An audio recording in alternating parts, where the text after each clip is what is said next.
mayong buntag na usab kanato nga tanan. It's Saturday, November 26, 2022. And mayong buntag sa itong mga suking tigpaminaw sa ilang radio. Bisan pa man sa itong mga kaigsuunan nga makauban nato karon online. Good morning kaninyo nga tanan. Walay gud na usab ang Dios sa iyang gihatag kanato nga higayon sa diin kita makapamalandong o makatuon padayon sa iyang balaang pulong. And kinigihapon ninyo igsuon, Brother Juanito Lontod Arbiol, makauban ninyo sa pipili lamang ka minuto o karon nga buntag magaisgit kita sa pulong sa Ginoo. And this morning atong isgutan kani gitawag nga 5 ways how to defeat sin, no? As a Christian, di gid na malikayan, wala pa ta napata sa ato nga flesh, and that's why padayon ang ato nga struggle sa sala. And ang Bible nagahatag og actually daghan ang pamaagi nga gi-reveal sa Bible apan magpili lamang kitag 5 ways how to defeat sin. Og mao kana ang ato nga pagaisgutan karon. And beforehand maga-pray na kita daan. Let's pray. Father God in heaven, thank you for this day, Ginoong Dios, imong gihatag kanamo. Thank you, Amahan, karon nga kabuntagon sa diin ang imong pulong na usab, Amahan, masaysay ug bisan pa man, Lord God. Thank you sa bag-o nga adlaw o sa bag-o nga kusog imong gihatag kanamo karon nga kabuntagon, Ginoo. And bisan pa man, Lord God, pasaylo kami sa mga kalapasan. And unta, Ginoo, ang balang espiritu magapanlihok na ni kanamo. And ang imong pulong, Amahan, masabtan gayud ug masaysay sa pinakasimple lamang na pamaagi, Amahan, o ma-aplikar kini namo, Ginoong Dios, sa mga Kristohanon nga pagkinabuhi. Panalangin ni Ginoong Dios ang mga kanakan nimo nga nagapaminaw sa ilang radio, and bisan pa man, Father, sa mga nagatan-aw sa online. And I pray, Father God, magabless ikaw kanila, labi na nga to kanila, Ginoong Dios, nga nagapang-share na ani nga video, ikaw magapanalangin nga to kanila, Amahan. Sa among pagsugod karon, O Dios, ikaw magapanalangin sa imong balaang pulong, ug unta, Amahan, imuha kini nga ikakalipay o bisan pa man masabtang gayud namo kini pinagi sa lamdag sa tabang sa balang espiritu. Kani among mga pag-ampo, pagpasalamat sa pangalan lamang dingi Ginoong Hesus, among Dios ug manluluwas. Amen. Once again, good morning kanato nga tanan. No, 5 ways how to defeat sin. Now igsuon, whether we like it or not, sa ato nga kinabuhi, kung kanabitaw curious ka or aware ka, actually Satan is not the most pinaka worst enemy sa atong Christian life. Sometimes it is not the world that is worst, no, nga enemy sa atong Christian life. And sometimes it is our own flesh, our own fleshly desire nga hinungdan, no, na ma-ruin ang atong fellowship diha sa Dios, o mao kana ang sala ang makaguba sa atong fellowship sa Ginoo. And this morning, no, as a believer, as a genuine believer, I believe nga ang Kristohanon gyud nagahandom gid siya nga ma-defeat niya ang sala. Now, in this topic, wala ta nagisgot nga kanang kung di na kita makasala kanang perfect na kita kanang, pero kanang bitang nagastrive ta sa holiness. And therefore, this morning tagaan ta mo 5 ka pamaagi nga gisulti sa Bible kung paano man gyud ma-defeat or finally ma-overcome nato kanang sala. Nga mao nang hinungdan nga ang Dios dili malipay sa toa ug makaguba sa ato nga testimony. Now, number 1 is we can defeat sin by making up our mind to stay away from sin. Kinahanglan ato ang una-unaon, we need to make up our mind to stay away from sin. Na kanang kita kanang decidido na kita na no mo kuan kita mo stay away kita sa sin. Mo nang nahitabo kay Daniel, no, for example kay Daniel sa Daniel chapter 1 verse 8 nga ng Bible. But Daniel purposed in his heart that he would not defile himself with a portion of the king's meat, nor with the wine which he drank. Therefore he requested of the prince of the eunuchs that he might not defile himself. Now ato makita higala sa life ni Daniel nga kanang bitaw nga word nga he purposed, Daniel purposed in his heart that he would not defile himself, meaning even si Daniel mismo decidido na sa iyang life, no, he make up his mind to stay away from sin. Kanang decidido siya nga magpuyo siya nga balaan, kanang magpuyo siya nga pure, no, atubangan sa iyang nga Dios, o dili niya gusto hugaw-hugawan ng iyang kaugalingon, no. And the best thing for you to do is to make up your mind to never get into sin in the first place. Just don't do it. No, kay anong manikala dako kay price ang sin. No. Kana sa ato amang God, sometimes gina-underestimate nato ang sin bitaw as a believer. Kanang gina-underestimate nato ang sala. Apan kung imong tanaw ni gala, dako ang presyo sa sala. Gani kung imong tanawon bitaw, tan-awa ra God, illustration kanang nakasala si Adam, no? Tan-aw nimo ang epekto, grabing impact niya, no? And therefore the point is the best thing for us, no, kung gusto ka nga ma-defeat gyud nimo, ma-overcome nimo ang sala. Kanang nga sala nga imo nga gina-struggle karon, no? The best thing for you to do is to make up your mind to never get into sin in the first place. Just don't do it, no? Kung kabalo ka nga kana nga area, makahimo kanimo, maka-lead sa imo sa sala, palayawan ang area, no? Kung kabalo ka na nga, kung kabalo na ka nga kana siya nga pagbuhaton nimo kana maka-lead sa imo sa pagpakasala, palayo niya na ikala. For example, pag makakita kag naay nag-inom, kanang madanipod ka nga mo inom, then the best thing for you to do is stay away from them, no? You need to make up your mind to never get into sin in the very first place. Palayo gyud ka. Just don't do it. Mo abstain ka. Mo nang point. Mo na bitaw nag-remind si Apostle Paul sa believers dito sa Thessalonians in 1 Thessalonians chapter 5 verse 22, abstain from all appearance of evil. Kana bitang mo abstain gyud ka. No, kabalo ka nga, kung ana siya, worldly na siya ng area, then you need to abstain. If it appears to be evil, if it appears to be sin, if it appears to be fleshly, if it appears to be sinful, then you have to abstain. Palahi gyud dapat ka. Usa na siya ka pamaagi, paano nimo ma-defeat ang sala? Kanang ma-overcome nimo. Kay kung dili nato ma-overcome ang sala, no, mao nang makapit ka sa tuwa sa Christian life. O mao na kinahanglan nga mo abstain jud ta kay dili na makalipay sa Dios. Again, 5 ways how to defeat sin. Diba? Number 1, make up your mind, no, to stay away from sin. Number 2, you need to saturate yourself to the Word of God, no? Ang pamaagi gyud ay, no?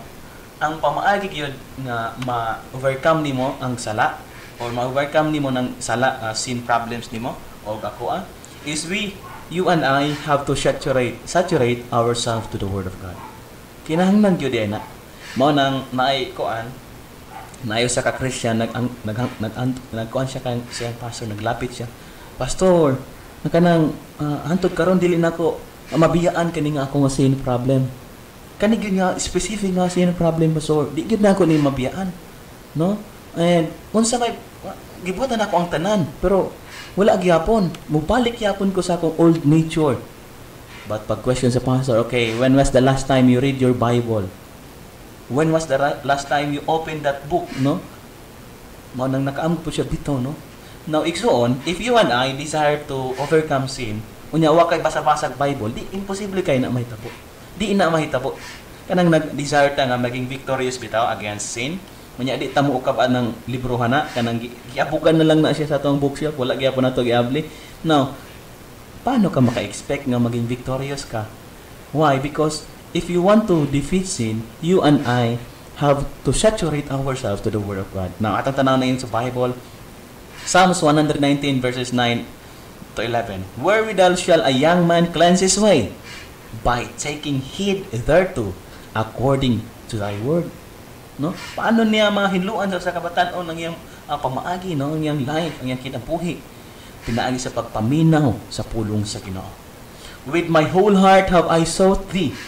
Oh, let me not wander from thy commandments. Ingon ng psalmist. Verse 11. Thy word have I hid in mine heart, that I might not sin against thee. Now, mao di ay ang keyword. Now, if you want to end your sin problem, then you have to hide the Word of God in your heart. I-treasure nimo ang pulong sa Dios sa imong kasing-kasing. And then how can you treasure the Word of God if you don't even read it? No? When was the last time you read your Bible? Last week? Last month? Mao nang di ta magwonder nga pilihan gyud ta sa sala. Pilihan gyud ta kay nga naman wala tay panlaban eh. Ang pulong sa Ginoo wala nato gi pamalandungan, wala nato gibasa, wala nato gi treasure. And if you want to defeat the sin, no, ang sala, if you want to defeat sin, then treasure the Word of God, read the Word of God, memorize the Word of God, no? Meditate upon the Word of God. And by that, we might not sin against our gentle Savior. Now, you have to memorize the Word of God. Memorize gid na dapat ni mag-memorize gid dapat ka. Now, I do not say nga from Genesis to Revelation imo gid ang memorize on verse by verse. Dili na akong pasapot. Kada pero kanang natay memory verses ba, no? Kanang pangayoan dayon kag halimbawa nay mangayo sa imong pinakalit og 5 ka bersikulo di ka makuratan kay na makaista. No? Wanang last time na koy amigo kuan may naggikan mi sa campus nagbiyahe mi. Nagdula mi kanang kuan ba kanang memory verse, no? Musulti og verse niya siya pod musulti og verse.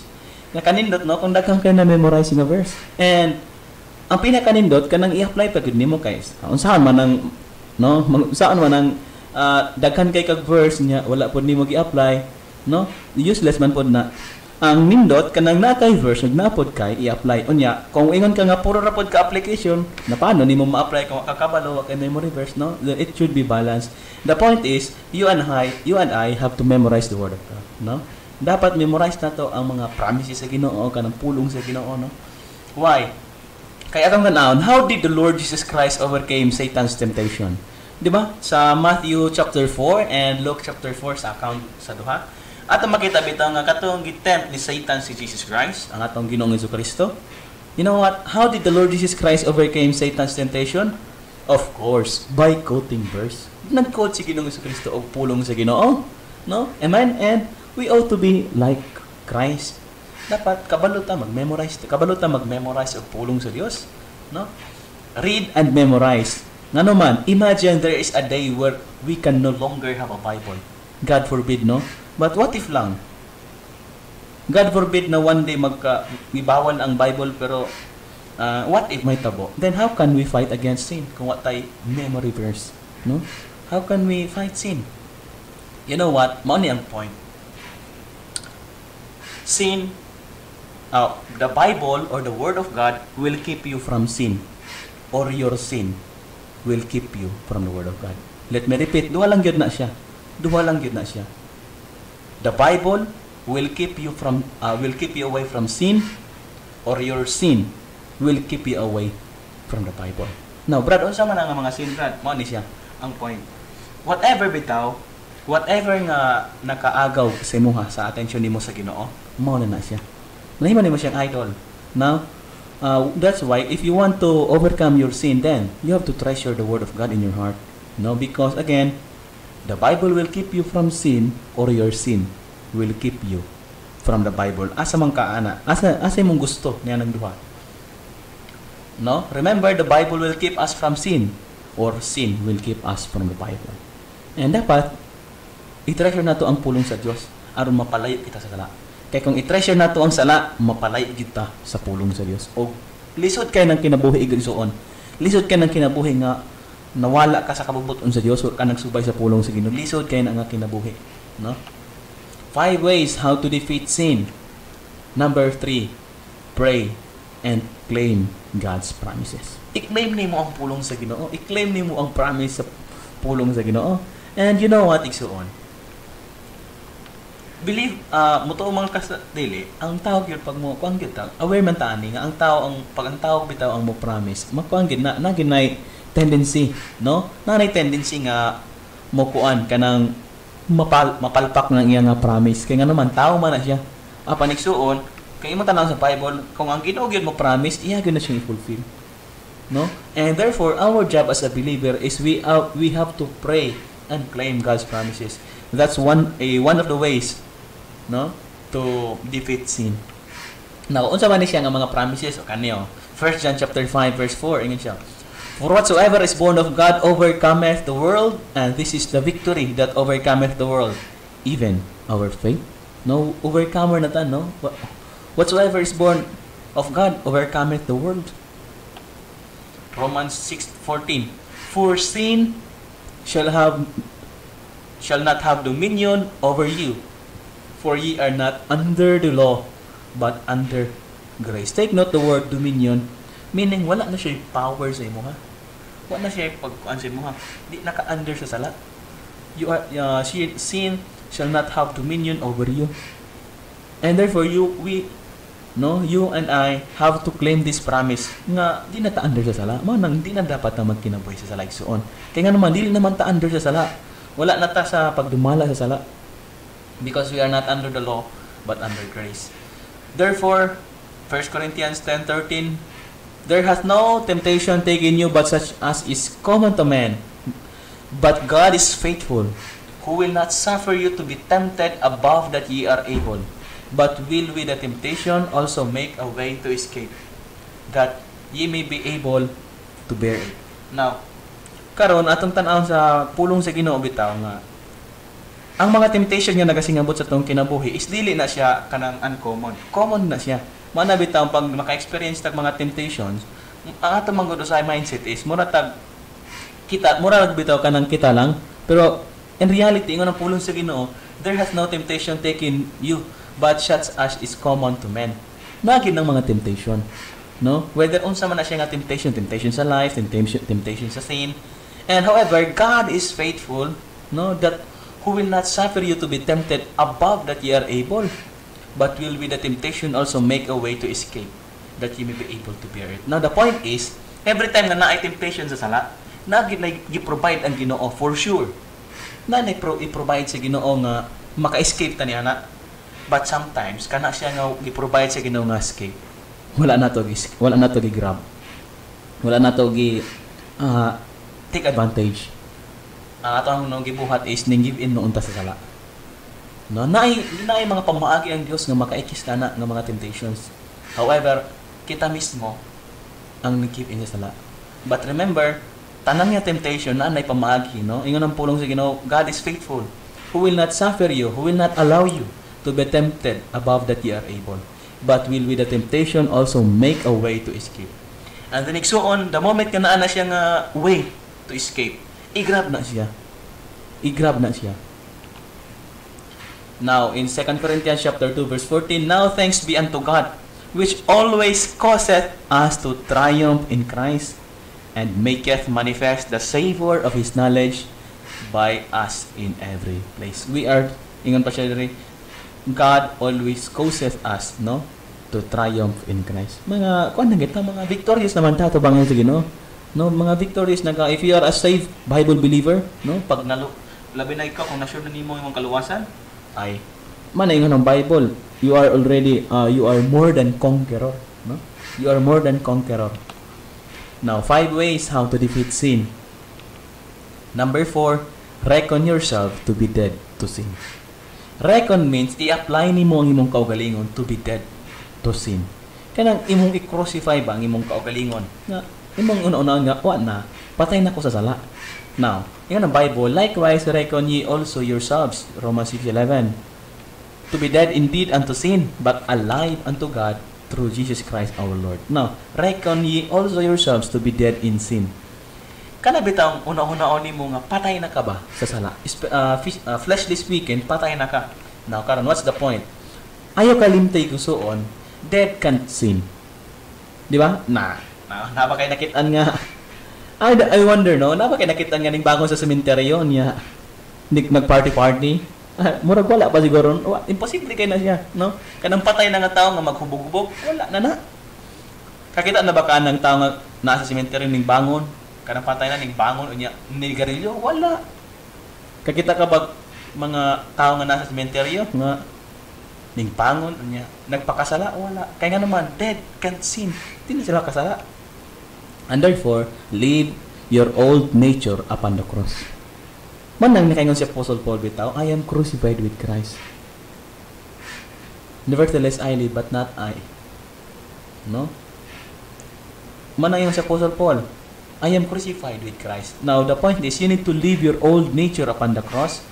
Now, do you want some dead in cemetery rise? No, dili man na may tabog yun. Pero gusto ka.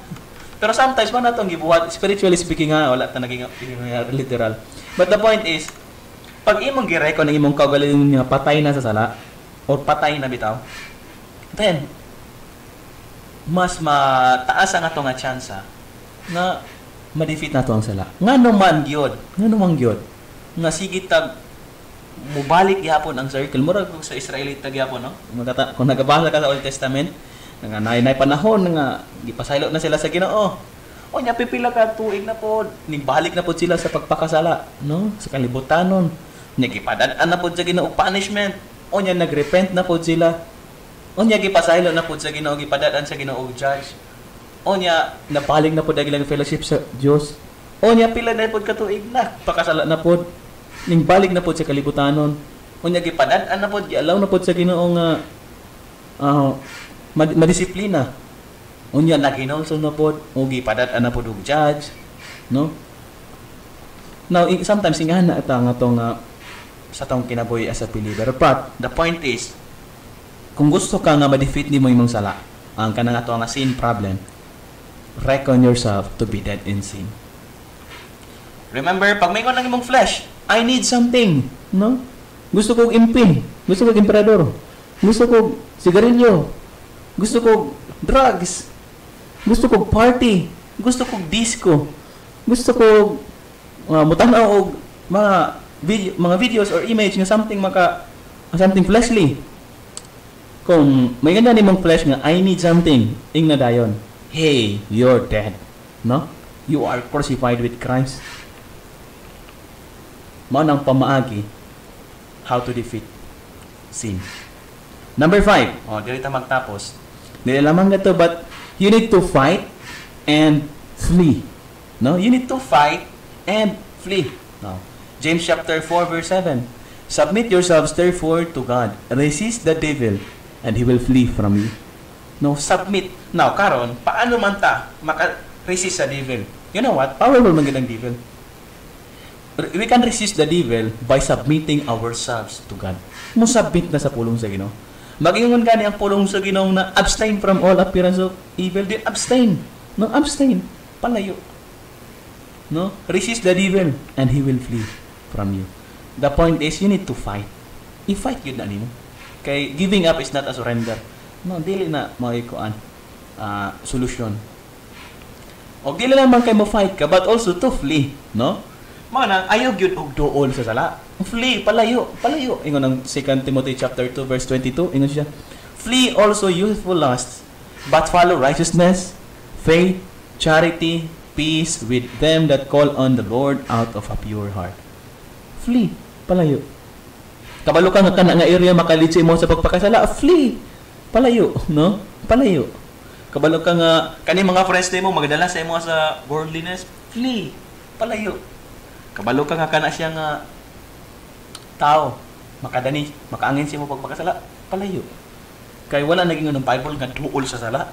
Ingon ng Bible, palayo, flee, abstain. No, abstain.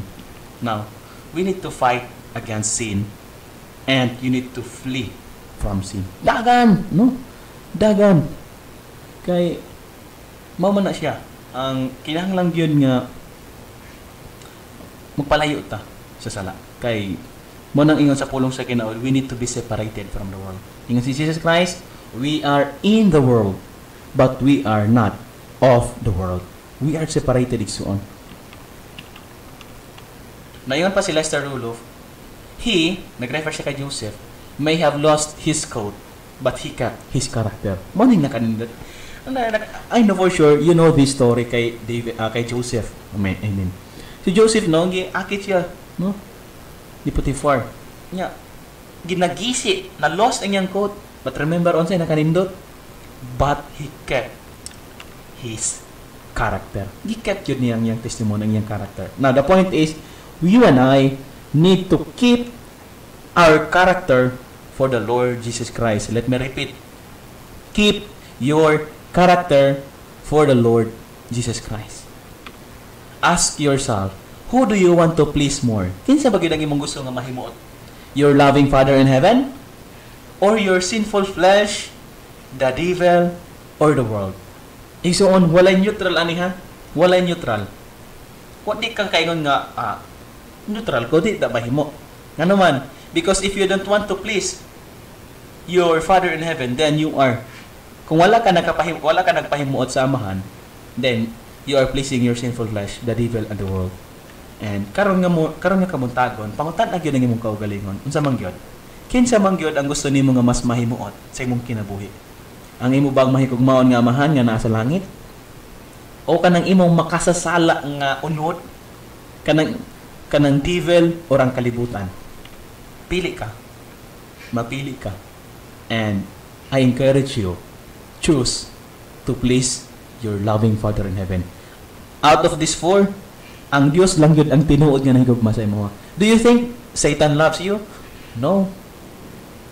Sila nimo palangga ba ka ni Satan? Dili ay. Wala siya laing tumong kunin ang ma-destroy imong kinabuhi. Ma-destroy imong spiritual life. Kaning kalibutan? No. This world, wala man ni nahigugma sa imo ha.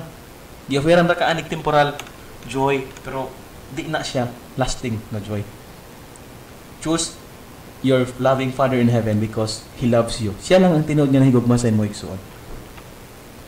Now karon, di man gyud nato malikayan nga mag-failure man gyud ta. But kung ma-experience nimo ang failure, unsa man, confess. Confess. Kada bitang amot ko naka-remember kabalo mo nga verse kanang sa Proverbs bitaw nindo ingon dito, if the righteous man falls 7 times, he rise up. Kada bitaw kanang mga taong mga matarong bitaw, pag mutumba siya mo bangon siya. Na sa balay naman may mga kuan dito, mga chikiting dito, mga nakoy mga pamangkin nga kuan kanang likot gyud sila. Ang sa 2-year-old. Kuan gyud kayo, his nang gyud kayo sila. Kuan kanang kuan gyud kulit gyud kayo. Nya, makit anak ko sila ba makalabit ang matumba sila kanang malingaw ko magtanaw pa. Kanang mudagan sila, dagan upat sila kabuktanan sa kuan mga kabataan. Dagan sila. At pagkatumba, bangon, murag walay na ito po. Lakaw na pod. Nya natumba, bangon na pod siya, lakaw na pod. Nakana bitong ako di man ko ka-relate kay dili man ko amahan, pero for sure kanang mga amahan nga nagapaminaw karon, no? Di ba mag-enjoy man siguro mo no makita ninyo inyong anak nga bago lang nakapanaw, no? Di ba? Ako gani mag-enjoy gani ko nga nagtan-aw. Kanang bata nga bago lang nagtuon ba o lakaw. Nya mulakaw siya. Kalakaw siya 3 steps.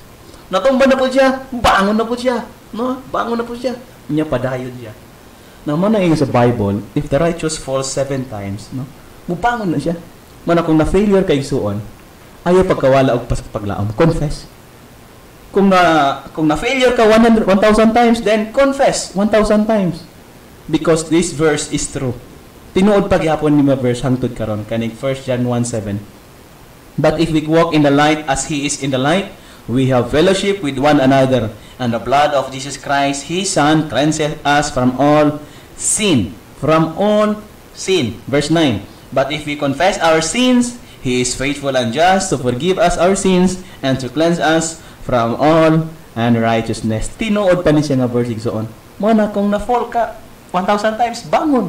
1,000 times. Bangon. Mana ingon nga ni siya, manang kuman sa Ginoo no? Nga kung ang imong igsuon nakasala si mo ha, kapito. Manang ngutana si Peter, Lord, pag nahi makasala sa kuha kapito ka beses. Pasayloon pa ba nako siya? Imagine mo ha, limbawa, ikaw, sa imuhan ang mahitabo, na kay igsuon, 7 times a day, nakasala sa imuha. Zaman, pasayloon pa na nimo.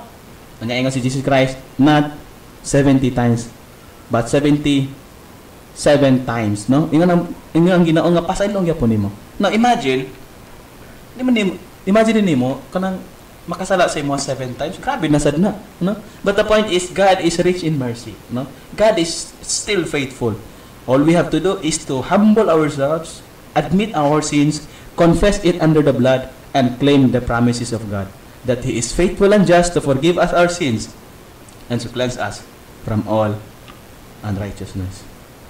Higala mo ni, failures can be converted to good. Huh? Tinuod na, brad? Yes.